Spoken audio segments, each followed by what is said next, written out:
explained. And as the Cold War comes to an end the next year, the Iowa and her sister, the New Jersey, are again to be decommissioned.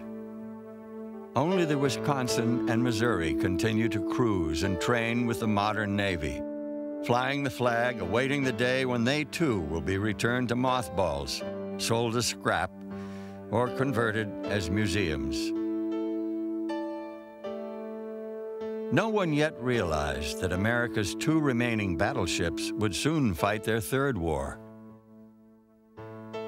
Perhaps their final war. In Operation Desert Storm, the battleship was once again an integral part of the American strike force. From their decks, Tomahawk cruise missiles were launched at targets up to 800 miles away in Iraq and Kuwait. They were so accurate and destructive that eventually the coalition ran out of targets. No hostile fire ever reached the battleships.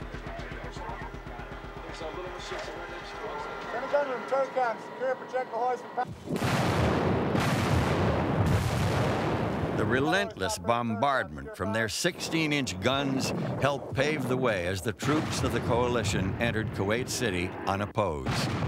And all the while, the battleship sailors aboard their ships watched their success, as did the rest of the world.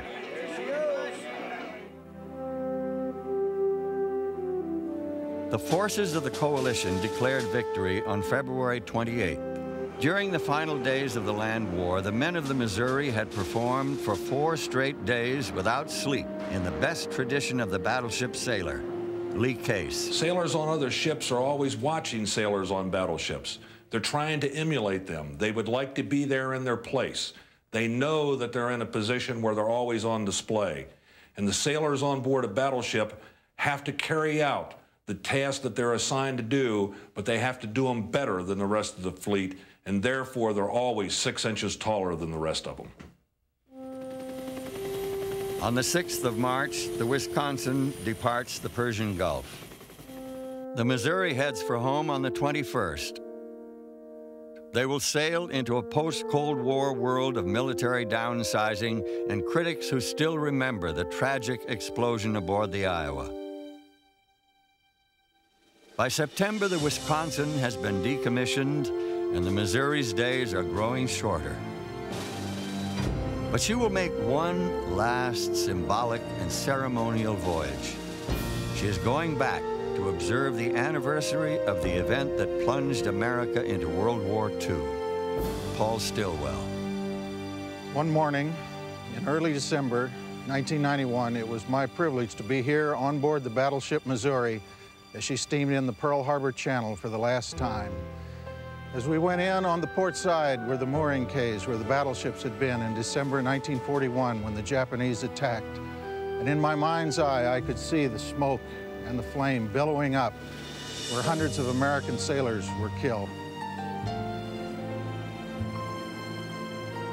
The past and present intertwine in the memories of young and old.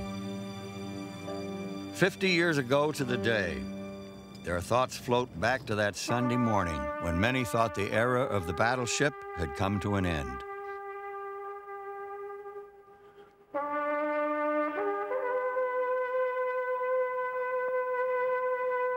For the Missouri, symbol of all the great battleships of the Second World War, it has been a journey back in time. The next chapter in her long life can now begin.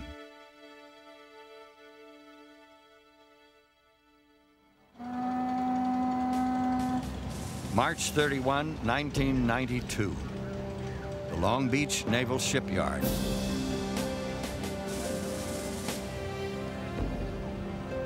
Her equipment inactivated, her compartment stripped of every usable item. The world's last active battleship is to be decommissioned.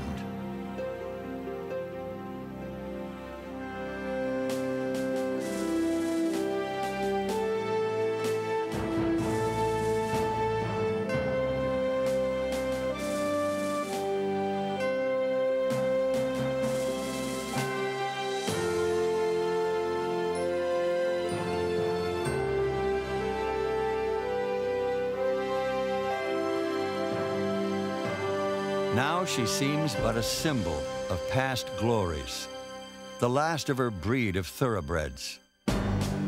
For 100 years, they changed the world into which they had been born. Dreadnought began an arms race that never seemed to cease. To this day, major powers still seek the ultimate weapon. For the first 50 years of its life, the battleship was that weapon, the nuclear weapon of her day. Now, one by one, America's last battleships have been retired, fitting memorials to the thousands who died in war. Texas, Massachusetts, Alabama, North Carolina. And now the Missouri is in receipt of her final orders. Her guns silenced, her system shut down. She will pass from history into legend and take her place moored near the battleship Arizona as a memorial in Pearl Harbor. Two great warships that mark the beginning and the end of the greatest conflict in human history. Missouri, her name officially stricken from the Register of American Naval Vessels, awaits her fate. The bugle no longer calls her crew to quarters.